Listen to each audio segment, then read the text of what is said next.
Here's the advice that I would have given myself back when I started dating. When we're young, we don't really know what we want out of life, and I think much less what to look for in a person. But the same way that there's a lot of value in trying to figure out your goals and who you want to become, I think there's probably just as much value in trying to figure out what type of person you'd like to share your life with. So here's what I invite you to do. You want to write a list of the perfect woman for you. And I'm not talking just someone funny or someone hot. You want to be as detailed as possible. What does she look like? What is her personality like? What are her values and principles? What are her hobbies and goals? What's her family like? What are her friends like? What is she looking for out of life? You want to be really honest with yourself. You want to be selfish even. You're not describing the type of girl you think you can pull right now or even deserve. You're writing down the woman you'd like to spend the rest of your life with. And when you're done, you're going to put that list in a drawer and you're going to leave it there for the moment, occasionally changing or adding new things as you learn more about yourself. Now, depending on what part of your journey you're at, you might not be getting much attention from women. You might not get any at all. And if that's you, as long as you know that you can and need to grow, then it'll be okay. This is a time for you to grow and learn, and you shouldn't really waste your energy on dating right now. You're not going to be able to attract the woman that you want, and you really don't want to waste your time on lower level girls. You might think that having any girl is better than being by yourself, but I'd invite you to consider this. This is something that Hamza briefly mentioned in one of his videos a few years ago, and I think it's worth bringing up in this video. When you're talking to a chick, or dating her, or even just thinking about trying to get closer to her, a huge amount of your energy and brain power is just gone on that one chick. Because you'll be checking your phone to see if she's answered, you'll be thinking of what to say, you'll be creating fantasies and illusions in your mind about her. If you focused all of that energy into your work or your studies, I think you'd be amazed at how much fuel and power you have stored that you had just previously been wasting. A lot of men spend their whole lives chasing women that don't chase them back instead of chasing their goals. They end up settling for whatever they can and live a resentful life, thinking of what things could have been if they had worked harder.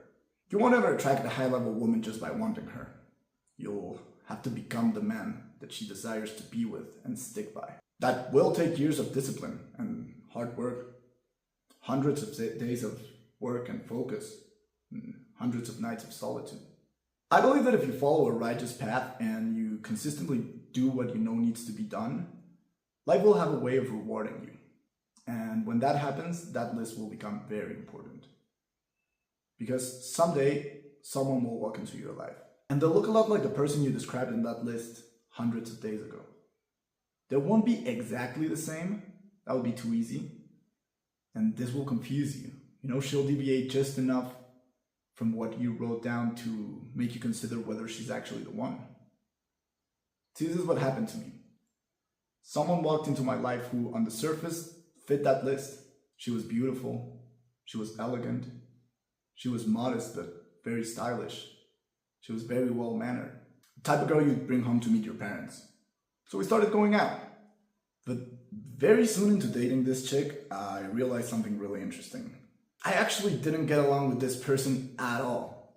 And it wasn't her fault necessarily. She was, smart, somewhat interesting. She had traveled and studied. We just didn't have anything in common.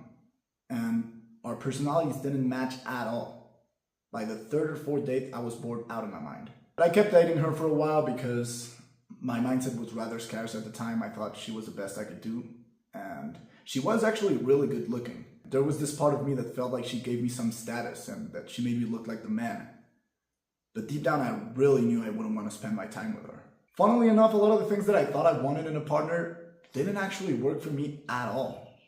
So, soon enough we ended things. And what came to me as an interesting twist is that very soon after, I met someone else. And this person seemed to be the exact opposite of what I had described in my list. I knew it from the moment I met her. She was not who I was envisioning, and she was not the type of person I thought I wanted to be with.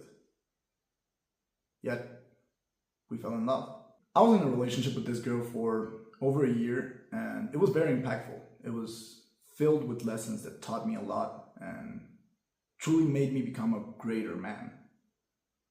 And a lot of the things that I thought I didn't want in a partner were actually quite compatible with my personality. Now this person is no longer in my life, but what she helped me understand is that the purpose of the list was never to find the one. It was to learn about myself. I now have a closer idea of who I am and what I want out of life. And I have more experience, particularly in dating and loving a woman. So when the time comes and I feel ready to open myself up again, I know that life will put someone in front of me. So what do I have to do?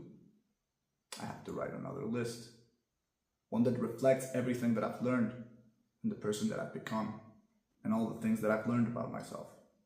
And that might be the way things are. Maybe we're meant to go through this cycle until we know enough about who we are and what we want that we can bring that person into our life, whilst being able to refrain from what we know is not intended for us.